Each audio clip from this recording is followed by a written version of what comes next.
You are getting ready to listen to the voice of Dr. Rhadi Ferguson, 2004 Olympian, four-time national judo champion, Brazilian jiu-jitsu black belt, author, speaker, and coach. Hey, what's going on, man? This is Dr. Rhadi Ferguson, 2004 Olympian, four-time national judo champion, Brazilian jiu-jitsu black belt, author, speaker, and coach. And it's the year of 2024, and I've had an absolutely fantastic year thus far. I am in a position where I am touching and connecting with more people than I ever have in my career in terms of online and in person. I have more international clients than I had before. I get more online clients and health and wellness clients, and I'm also teaching at the university level. I'm teaching at Howard University in an online adjunct fashion, and I have about 40 to 60 students per class, and things are going remarkably well. There's never been a day in my life where I've walked into the dojo and a teaching and coaching situation where I did not want to be there, ever. And that still stands to this day. I absolutely love what I do. Here's what I've seen over the years. I have not run any real live studies nor collected any data. Everything that I'm giving you is based upon participatory observation. It's anecdotal at best, but it is my assessment as having worked in the coaching profession and teaching young adults and children for the past, I would say, about 20 years. There seems to be a very present issue and problem with young people. And when I mean young people, I'm thinking people I'll go from the ages of 4 all the way till about 22 or 25, where there's this misunderstanding that all discomfort is categorized as trauma or traumatic, and traumatic experiences or discomfort or suffering is not supposed to happen in their lives, to the point where the discomfort or suffering is something to be avoided. Now, here's the problem. There has been no or zero growth in an environment which is comfortable. I am not talking about abuse. I am not talking about doing things to people to be purposefully mean or to do things to be mean-spirited in nature. I am talking about we as individuals need to create and curate experiences for young people, young children, and young adults where they have to be a little bit uncomfortable in order for growth to happen. Carol Dweck wrote a book called Grit. And in that book, she speaks about that space or place of discomfort where the growth for an individual happens. It happens in that space where you're doing a tough math problem or algebra problem, and you can't figure it out right away, and you're going over it and you're making mistakes, and you're going back and you checked your work and you found out that you had a plus sign where minus sign would be, a minus sign where a plus sign would be, or you didn't follow the exact operation of orders in terms of, please excuse my dear Aunt Sally, we didn't do the parentheses first, or the exponents, or the multiplication, division. You didn't do all those things correctly. You had to go back over and over your work again. And then through that grind and that iterative process, you finally got the answer, or you didn't get the answer, and then you go get some help and then you work through the problem. That is exactly where the growth happens. In this space and place where the tears are manifested, that sometimes is where the true growth happens. And it seems like, and what I found out is that a lot of people don't want their children to suffer, so they remove the suffering from them, not understanding that when they remove the suffering, they remove the growth. And if you don't have the suffering, then you don't have the growth. And my plea to many parents right now and to young adults is don't remove the suffering or the discomfort from your life, nor should you try to find workarounds to make things easier. As a people, we've done this, and it's been to our own detriment.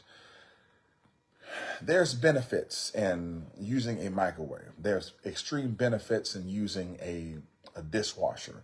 There's an extreme amount of benefits of having a remote control in order to control the television. There's also great benefit in removing the remote control from your life for a period of time and walking over to the television and turning it manually. There's also extreme benefit to not using the microwave for a month and then learning how to cook your food. There's also extreme benefit for stop using the dishwasher for a period of time and to wash your dishes manually. People say, why? Well, it's because injecting a small amount of discomfort in your life during the day will provide you with some growth. We call it DSTED. Do something that sucks every day. Or we also call it EDD. We have certain things we call EDDs. That means every damn day. Like every damn day I'm going to do this. For me, it's exercise. I have an EDD of exercise. Right now, my DSTED is cold plunge. I got to do cold plunge every day, 3 to 5 minutes. I bought an ice machine. So I have the ice machine and I do the cold plunge. I will tell you right now, I abhor, detest, I don't use the H word. I abhor, detest, dislike, and do not want to do the cold plunge every day. I'm hollering, cussing, and screaming doing those 3 to 5 minutes because I do not like it. I didn't like the day before yesterday. I procrastinated all day and had to do it before I went to bed because I just did not like it. I did not want to do it. But it's my DSTED. It's something that I must do every day. I have to do it every day, and it has to be miserable. Pick something that you don't. If you're doing something that you like to do every day, it's no good for you. If you go to the weight room, you're always doing bench press because you like to do bench press, it's no good for you. You have to do some things that you don't like to do every day if you want growth. Don't try to make things easier. Don't try to create workarounds.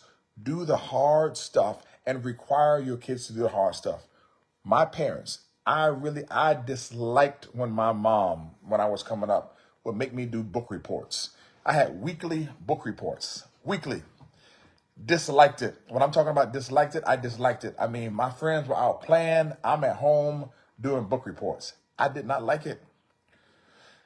I understand it right now. I understand why she did it. My children did not like when I had them in their early years doing IXL every day. They didn't like it. But it's something that has to be done. My children, for most of their lives, I would almost say for their whole lives they know me, they've worked out in the morning for most of their lives. Maybe missing, I would say altogether in their whole life, they probably missed 6 months of workout in total since they've been living. And those are because we have just rest days, we're relaxing, or there's some weekends where we don't work out. My kids work out almost every morning or every day. It's just something that we do. And it's miserable, and they didn't like it, and I didn't care that they didn't like it. I think some of you parents really, and I'm purposely not using any bad language because I need for some of you all to pass this message on, that people need to hear it, is that I think you guys purposely remove stuff from your kids because you don't want them to be uncomfortable. Whereas as a parent, you need to purposely put things in place which are uncomfortable. 100%. Otherwise, your kids are not going to grow. And I will tell you this. You need to take the time to look at the children in China, to look at the children in the Ukraine, to look at the children in Russia, to look at the children in Mongolia, to look at the children in Ethiopia, to look at the children in South Africa, to look at the children.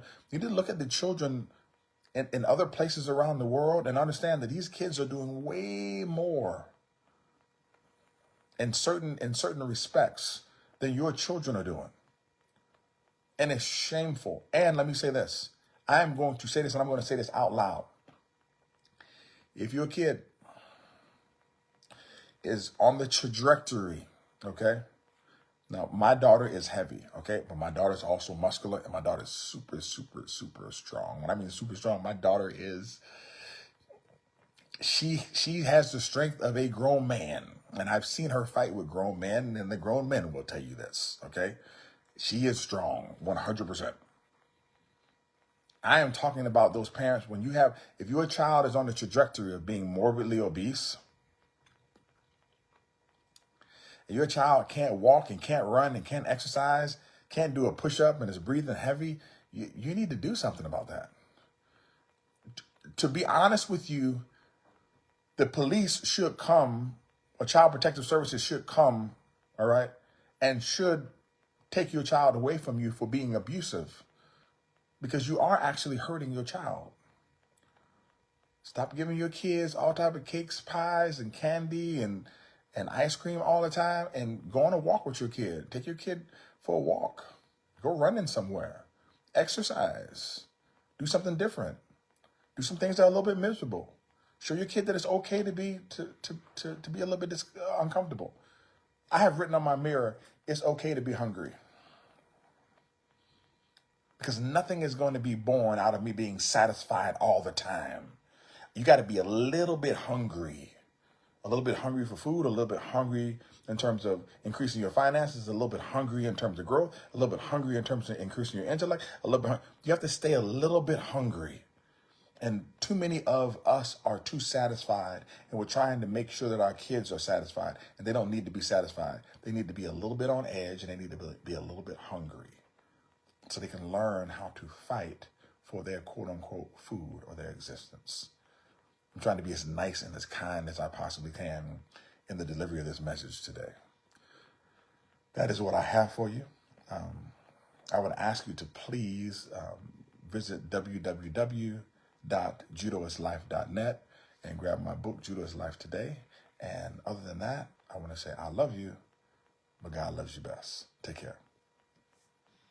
You are getting ready to listen to the voice of Dr. Rhadi Ferguson, 2004 Olympian, 4-time national judo champion, Brazilian Jiu-Jitsu black belt, author, speaker, and coach.